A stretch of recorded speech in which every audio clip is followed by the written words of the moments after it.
বিশ্বের মধ্যে দুই ধরনের যে ইহুদি খ্রিস্টানরা সন্ত্রাসী কর্মকাণ্ড করতেছে, নিজেরা সন্ত্রাসী করতেছে, বিশ্ব বাজারের মানুষ যাতে জানে তারা সন্ত্রাসী না, তাই তারা বলতেছে সন্ত্রাস দমনের নামে আফগানি মুসলমানদের উপর হামলা করতেছি, সন্ত্রাস দমনের নামে ফিলিস্তিনের মুসলমানদের উপর হামলা করতেছি, সন্ত্রাস দমনের নামে চেচনিয়ার মুসলমানদের উপর হামলা করতেছি, সন্ত্রাস দমনের নামে গুজরাটের মুসলমানদের উপর হামলা করতেছি, সন্ত্রাস দমনের নামে রোহিঙ্গা মুসলমানদের উপর হামলা করতেছি।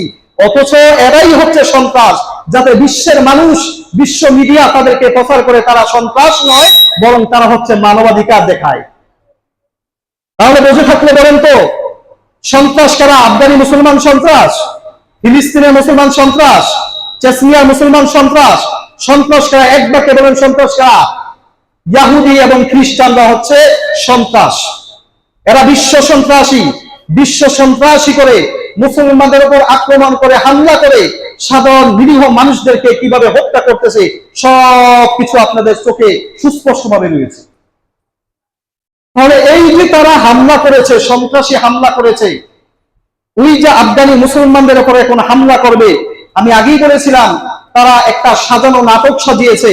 আফগানি মুসলমানদের উপর টুইন টাওয়ার ধ্বংসের নামে হামলা করে নাম দিয়েছে, পুরাপুরিটা গায়ের জোরে ক্ষমতার বলে নাম দিয়েছে আফগানি মুসলমান টুইন টাওয়ার ধ্বংস করেছে।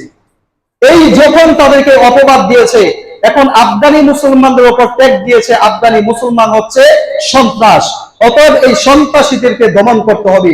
জাতিসংঘের মানবাধিকার পরিষদ মিলে বলল সন্ত্রাসীদেরকে দমন করতে হবে। কিভাবে? এখন আফগানিস্তানে যেতে হলে পাকিস্তান মাঝখানে পড়ে, পাকিস্তান পেরিয়ে যেতে হবে। এখন যদি কোনো দেশে কেউ আক্রমণ করে, সেই দেশের পাশে অথবা সেই দেশের আশেপাশে কোনো ঘাঁটি ক্যাম্প তৈরি করতে হয়। তাই তারা পাকিস্তানি মুসলমানদের কাছে, পাকিস্তানি সেই সময়ের রাষ্ট্রপ্রধানের কাছে চাইল যে আমরা আফগানি মুসলমানদের উপর সন্ত্রাস দমনের নামে হামলা করতে চাই, তোমরা আমাদেরকে তোমার আকাশপথ ব্যবহার করতে চাই, তোমার জমিন পথ ব্যবহার করতে চাই, তোমার স্থলপথ ব্যবহার করতে চাই। পাকিস্তানের সরকার বলল ঠিক আছে, কোনো সমস্যা নাই, তুমি আমার আকাশপথ ব্যবহার করো, আমার স্থলপথ ব্যবহার করো, আমার জলপথ ব্যবহার করো, কিন্তু আমার উপর হামলা করবা না। বুঝে থাকলে বলুন তো, এই যে ঘটনাটা সাজিয়েছে এটা কি পাকিস্তানের সরকার জানতো না? ঠিক জানতো। তারা জানা সত্ত্বেও সে মাজলুমের পক্ষে না নিয়ে জালেমের পক্ষ নিয়েছে। কেন? তাদের উপর যাতে হামলা না করে, ভয়ের কারণে, মৃত্যুর ভয়ের কারণে, কাপুরুষতার কারণে। আমি বলেছিলাম রাসূল সাল্লাল্লাহু আলাইহি সাল্লাম বলেছেন ইউশিকুল উমামু আন তাদাআ আলাইকুম কামা তাদাআল আকালাতু ইলা কসওয়াতিহা। অচিরেই আমার উম্মতের উপর এমন একটা দুর্দিন আসবে, এমন একটা বিপদ আসবে, এত দুর্দশাগ্রস্ত হবে। যখন কেমন দুর্দশাগ্রস্ত হবে?